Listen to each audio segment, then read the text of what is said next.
Hi everyone, ಅಲಸಂದೆ ಕಾಳು ಮತ್ತೆ ಆಲೂಗೆಡ್ಡೆ ಕಾಂಬಿನೇಷನ್ ನಲ್ಲಿ ಸಿಂಪಲ್ ಆಗಿ ಮಾಡ್ಕೊಳ್ಬಹುದಾದ ಒಂದು ಮಸಾಲನ ಹೇಗ್ ಮಾಡೋದು ಅಂತ ತೋರಿಸ್ಕೊಡ್ತಾ ಇದ್ದೀನಿ.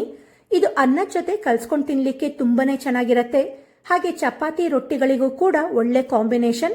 ನಾವು ಇದಕ್ಕೆ ಬಹಳ ಮೈಲ್ಡ್ ಮಸಾಲ ಬಳಸಿದ್ರು ಕೂಡ ಟೇಸ್ಟ್ ಮಾತ್ರ ತುಂಬಾನೇ ಚೆನ್ನಾಗಿರತ್ತೆ. ಇದಕ್ಕೆ ಬಳಸುವಂತ ಇಂಗ್ರೀಡಿಯೆಂಟ್ಸ್ ಗಳು ಕೂಡ ಬಹಳ ಕಡಿಮೆ. ಅಷ್ಟು ಸಿಂಪಲ್ ಆಗಿದೆ ಈ ರೆಸಿಪಿ. ಜಸ್ಟ್ 20 ನಿಮಿಷದಲ್ಲಿ ರೆಡಿ ಮಾಡ್ಕೋಬಹುದು. ಹಾಗಿದ್ರೆ ಬನ್ನಿ, ಇಷ್ಟು ಸಿಂಪಲ್ ಆದ ಅಲಸಂದೆ ಕಾಳು ಆಲೂಗೆಡ್ಡೆ ಮಸಾಲೆನ ಹೇಗ್ ಮಾಡೋದು ಅಂತ ನೋಡೋಣ.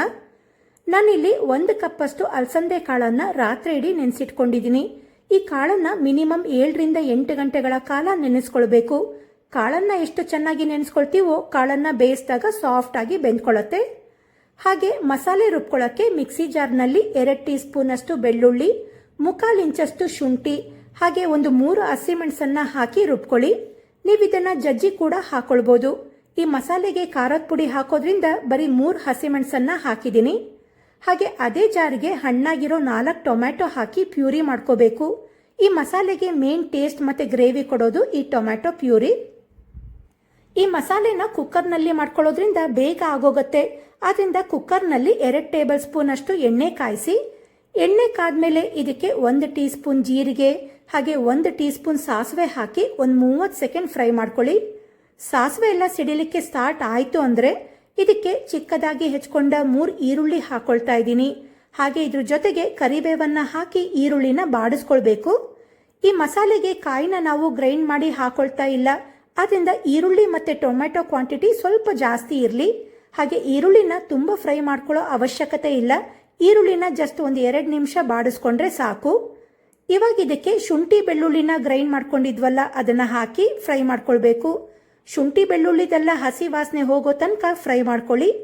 ನಂತರ ಇದಕ್ಕೆ ಗ್ರೈಂಡ್ ಮಾಡ್ಕೊಂಡ ಟೊಮ್ಯಾಟೊ ಪ್ಯೂರಿ ಹಾಕಿ ಚೆನ್ನಾಗಿ ಫ್ರೈ ಮಾಡ್ಕೋಬೇಕು. ಕಾಯಿ ರುಬ್ಬಿ ಹಾಕೊಳ್ಳೋ ಮಸಾಲೆ ಸ್ವಲ್ಪ ಹೆವಿ ಅಂತ ಅನ್ಸತ್ತೆ.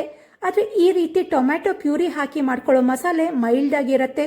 ಹಾಗೆ ಟೇಸ್ಟ್ ಕೂಡ ತುಂಬಾನೇ ಚೆನ್ನಾಗಿರತ್ತೆ. ಯಾವತ್ತೂ ಈ ರೀತಿ ಮಸಾಲೆ ಟ್ರೈ ಮಾಡಿಲ್ಲ ಅಂದ್ರೆ ಖಂಡಿತ ಟ್ರೈ ಮಾಡಿ, ತುಂಬಾನೇ ರುಚಿಯಾಗಿರತ್ತೆ. ಟೊಮ್ಯಾಟೊದು ಹಸಿ ವಾಸನೆ ಹೋಗಿ ಈ ರೀತಿ ಎಣ್ಣೆ ಬಿಟ್ಕೊಂಡು ಬರ್ಲಿಕ್ಕೆ ಸ್ಟಾರ್ಟ್ ಆಯ್ತು ಅಂದ್ರೆ ಇದಕ್ಕೆ ರುಚಿಗೆ ತಕ್ಕಷ್ಟು ಉಪ್ಪನ್ನ ಹಾಕಿ, ಹಾಗೆ ಅರ್ಧ ಟೀ ಸ್ಪೂನ್ ಅಷ್ಟು ಅರಿಶಿಣ, ಖಾರಕ್ಕೆ 1 ಟೇಬಲ್ ಸ್ಪೂನ್ ಅಷ್ಟು ಖಾರದ ಪುಡಿ, 1 ಟೀ ಸ್ಪೂನ್ ಕೊತ್ತಂಬರಿ ಪುಡಿ, ನಂತರ 1 ಟೀ ಸ್ಪೂನ್ ಗರಂ ಮಸಾಲಾ ಪೌಡರ್ ಹಾಕಿ ನೀಟಾಗಿ ಮಿಕ್ಸ್ ಮಾಡ್ಕೊಳ್ಬೇಕು. ಇಷ್ಟೇ ನೋಡಿ ಇದಕ್ಕೆ ಬಳಸುವಂತ ಮಸಾಲೆ ಪದಾರ್ಥಗಳು. ಆದ್ರೂ ಮಸಾಲೆ ಟೇಸ್ಟ್ ತುಂಬಾನೇ ಚೆನ್ನಾಗಿರತ್ತೆ. ಇದನ್ನೆಲ್ಲ ನೀಟಾಗಿ ಮಿಕ್ಸ್ ಮಾಡ್ಕೊಂಡ ನಂತರ ಇದಕ್ಕೆ ನೆನೆಸಿಟ್ಟ ಅಲಸಂದೆ ಕಾಳನ್ನ ಹಾಕೊಳ್ಳೋಣ. ಹಾಗೆ ಸ್ವಲ್ಪ ದಪ್ಪ ಸೈಜ್ನಲ್ಲಿ ಕಟ್ ಮಾಡ್ಕೊಂಡ 2 ಆಲೂಗೆಡ್ಡೆ ಹಾಕಿ ಮಸಾಲೆ ಜೊತೆಗೆ ಚೆನ್ನಾಗಿ ಹೊಂದ್ಕೊಳ್ಳೋ ಹಾಗೆ ಮಿಕ್ಸ್ ಮಾಡ್ಕೊಳ್ಬೇಕು. ಅಲಸಂದೆ ಕಾಳು ಬೇಯಲಿಕ್ಕೆ ಸ್ವಲ್ಪ ಟೈಮ್ ತಗೊಳತ್ತೆ. ಈ ಕಾಳಿನ ಜೊತೆಗೇನೆ ಆಲೂಗೆಡ್ಡೆನ ಕೂಡ ಹಾಕೊಳ್ಳೋದ್ರಿಂದ ಆಲೂಗೆಡ್ಡೆನ ಈ ರೀತಿ ದೊಡ್ಡ ಸೈಜ್ನಲ್ಲಿ ಕಟ್ ಮಾಡ್ಕೊಂಡಿದೀನಿ. ಸಣ್ಣ ಸೈಜ್ನಲ್ಲಿ ಕಟ್ ಮಾಡ್ಕೊಂಡ್ಬಿಟ್ರೆ ಆಲೂಗೆಡ್ಡೆ ಮಸಾಲೆಯಲ್ಲಿ ಫುಲ್ ಮ್ಯಾಶ್ ಆಗ್ಬಿಡತ್ತೆ. ಅದರಿಂದ ದೊಡ್ಡ ಸೈಜ್ನಲ್ಲಿ ಕಟ್ ಮಾಡ್ಕೊಳ್ಳಿ.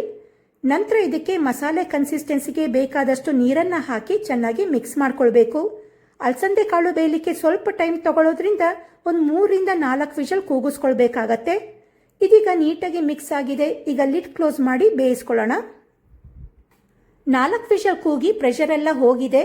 ಇದಕ್ಕೆ ಹೆಚ್ಕೊಂಡ ಕೊತ್ತಂಬರಿ ಸೊಪ್ಪು ಹಾಕಿ ಮಿಕ್ಸ್ ಮಾಡ್ಕೊಳ್ಬೇಕು. ನೋಡಿ ಎಷ್ಟು ಬೇಗ ಆಗೋಗತ್ತೆ. ತುಂಬಾನೇ ಸಿಂಪಲ್ ಆಗಿದೆ ಈ ರೆಸಿಪಿ. ಎಲ್ಲದಕ್ಕೂ ಒಳ್ಳೆ ಕಾಂಬಿನೇಷನ್. ಜಾಸ್ತಿ ಮಸಾಲೆ ಇಲ್ಲದೆ ಇರೋದ್ರಿಂದ ಮಕ್ಕಳಿಗೂ ಕೂಡ ತುಂಬಾನೇ ಇಷ್ಟ ಆಗತ್ತೆ. ಈಗ ತುಂಬಾನೇ ರುಚಿಯಾದ ಅಲಸಂದೆ ಕಾಳು ಆಲೂಗೆಡ್ಡೆ ಮಸಾಲೆ ರೆಡಿಯಾಗಿದೆ. ತುಂಬಾನೇ ಚೆನ್ನಾಗಿರತ್ತೆ. ಖಂಡಿತ ಟ್ರೈ ಮಾಡಿ. ಹಾಗೆ ಹೇಗಿತ್ತು ಅಂತ ಕಮೆಂಟ್ ಮಾಡಿ ತಿಳಿಸಿ. ಈ ರೆಸಿಪಿ ನಿಮಗೆ ಇಷ್ಟ ಆಗಿದ್ರೆ ವಿಡಿಯೋಗೆ ಲೈಕ್ ಕೊಡಿ, ಶೇರ್ ಮಾಡಿ, ನನ್ನ ಚಾನಲ್ನ ಸಬ್ಸ್ಕ್ರೈಬ್ ಮಾಡ್ಕೊಳ್ಳಿ.